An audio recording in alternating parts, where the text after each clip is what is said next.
He came home early and caught his wife hurting his little daughter. The ending will leave you speechless. Marcus Anderson had always prided himself on being a good father. Every morning before dawn, he kissed his sleeping 6-year-old daughter Emma on the forehead, whispered promises about bedtime stories, and headed to his construction job across town. His wife Sarah stayed home with Emma, and for 3 years since Emma's diagnosis with autism, Marcus believed his little family was doing the best they could. But on that cold Tuesday in November, when he came home 4 hours early because of a site closure, Marcus's entire world shattered, and then rebuilt itself in ways he never could have imagined. The front door creaked open to an unsettling quiet. Usually, he'd hear Emma's soft humming or Sarah's gentle voice reading stories. Instead, there was only silence broken by muffled sounds coming from Emma's bedroom. Marcus's heart began to race.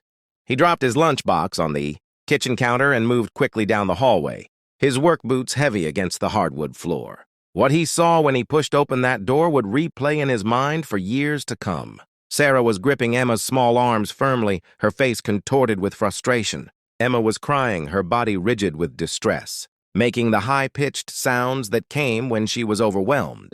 On the floor lay scattered pieces of what had been Emma's favorite puzzle, the one with the colorful butterflies. She spent hours arranging in her specific way. "You need to learn." Sarah's voice was sharp, louder than Marcus had ever heard it. "You can't just do things the same way forever. You have to change, Emma. You have to be normal." "What are you doing?" Marcus's voice cut through the room like a blade. Sarah spun around, her eyes wide with shock and something else. Was it shame? Fear? Emma immediately broke free and ran to her father, burying her face in his work shirt, her small body trembling. Marcus scooped her up, his heart breaking at how tightly she clung to him. "Marcus, I didn't hear you come in. I was just trying to help her," Sarah stammered, her hands dropping to her sides. "She had another meltdown, and I'm just so tired of these routines. Every single day, it's the same puzzles, the same order, the same everything. I was trying to teach her flexibility." Marcus stared at his wife as if seeing a stranger. By forcing her? By making her cry? His voice was low, dangerous. He'd never felt such anger coursing through his veins. Emma's therapist had explicitly explained that forcing changes without preparation could traumatize her, that her routines were how she made sense of a chaotic world. The argument that followed was devastating. Sarah confessed through tears that she'd been struggling for months, feeling trapped and resentful. She admitted she'd been pushing Emma in ways the therapist advised against, trying to fix their daughter instead of understanding her. "I just want a normal child," Sarah finally screamed. "I want to go to parks without meltdowns. I want play dates and normal conversations." Marcus felt something fundamental break between them in that moment. He told Sarah to pack a bag and stay at her mother's house while they figured things out. That night, as he held Emma and gently helped her rebuild her butterfly puzzle in the exact order she needed, Marcus made a decision. He would learn everything about autism. He would become the parent Emma deserved. And if that meant doing it alone, so be it. The following weeks were brutally hard. Marcus reduced his work hours, draining their savings. He attended every therapy session, filled notebooks with strategies, and connected with other autism parents through online forums. He learned about sensory processing, about stimming, about why Emma lined up her toys and why sudden changes felt like physical pain to her nervous system. He discovered that what Sarah called hurting their daughter wasn't about the physical grip. It was about violating Emma's sense of safety, about forcing conformity instead of celebrating her beautiful different mind. Sarah returned after 2 weeks, apologetic and ready for counseling. But Marcus had seen something in those sessions apart from her that he couldn't unsee. He'd witnessed impatience that ran deeper than frustration, a fundamental rejection of who Emma was. They tried therapy together, but when Sarah suggested, even gently, that they should consider tougher approaches to train Emma out of her autistic behaviors, Marcus knew their marriage was over. The divorce was quiet and sad. Sarah moved across the country for a fresh start. She sent birthday cards and occasional checks, but rarely visited. Marcus grieved the family he'd imagined, but he was also free to build the family Emma actually needed. That's when Beth entered their lives. Marcus met Beth at one of Emma's therapy sessions. She was a speech pathologist who volunteered at the clinic, and Marcus noticed how naturally she engaged with Emma. Unlike so many adults who spoke over Emma or tried to force eye contact, Beth sat on the floor at Emma's level, following her lead in play, narrating Emma's actions instead of directing them. Emma is lining up the blue cars from lightest to darkest. That's such careful thinking. Emma, Beth would say, her voice warm and genuine.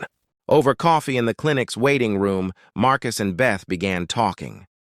He learned that Beth's younger brother was autistic, now a thriving adult working as a software engineer. My parents struggled at first, Beth shared, stirring her coffee slowly. They went through the anger, the denial, but when they finally stopped, trying to change him and started trying to understand him, everything transformed. He's one of the happiest people I know. Their friendship grew slowly, carefully. Marcus was gun-shy about relationships, and Beth respected that completely. She never pushed, never overstepped, but gradually, she became part of their routine, helping with Emma's visual schedules, introducing sensory activities, celebrating every small victory. When Emma spoke her first spontaneous sentence at age 7, "Daddy, Beth made pancakes like you," both adults cried with joy. What Marcus hadn't expected was how Beth would change his perspective entirely. One evening, as Emma happily arranged her rocks by size and color, Marcus sighed. "Sometimes I wonder what she'd be like without autism, if she'd be easier." Beth looked at him steadily. "Marcus, autism isn't something Emma has like a cold. It's how her brain is wired. It's fundamental to who she is. Her incredible memory, her attention to detail, her unique way of seeing patterns, those are autism too. Would you really want to erase the parts of her that make her Emma?" The question hit Marcus like lightning. He realized he'd been carrying a subtle grief for an imaginary, normal child, when the actual child before him was extraordinary. Emma, who could identify every bird species by song. Emma, who felt music so deeply she'd dance with pure, uninhibited joy. Emma, who loved with a fierce loyalty that never wavered. His daughter wasn't broken. She was perfect exactly as she was. 3 years after that terrible day when he'd caught Sarah, Marcus sat in the audience at Emma's school talent show. At 10 years old, Emma had worked with Beth for months on a piano performance. As his daughter walked onto the stage, moving with her distinctive gait, hands flapping with excitement, Marcus's heart swelled with pride. Emma played Beethoven's Moonlight Sonata, every note perfect, played with such emotion that the audience sat in stunned silence. She didn't look at them, didn't take a bow in the traditional way. Instead, she stimmed happily, flapping her hands with joy. And Marcus realized something profound. She was bowing in her own language, expressing happiness the way her body needed to. The applause was thunderous. Beside him, Beth squeezed his hand and whispered, "That's our girl."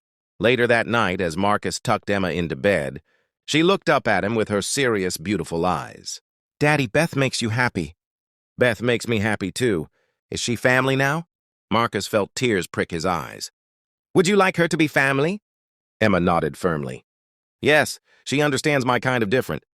6 months later, in a small ceremony in their backyard decorated with butterfly lights that Emma had insisted on arranging herself, Marcus and Beth got married.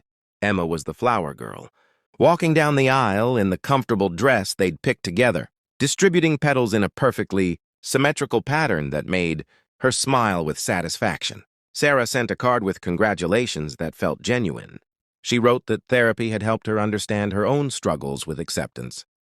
And while she might never be the mother Emma needed, she was grateful Marcus had found someone who was. As Marcus looked at his new wife, who was signing "I love you" to Emma in their special way, and at his daughter, who was arranging butterfly confetti into rainbow patterns, he thought about that terrible day 3 years ago. He'd walked in expecting to find his wife gently caring for their daughter. Instead, he'd discovered a painful truth. But that truth had led him here, to this moment of profound joy and acceptance. Beth hadn't saved them. She'd simply shown them that love meant celebrating who Emma was, not mourning who she wasn't. She'd taught Marcus that the opposite of hurt wasn't just protection.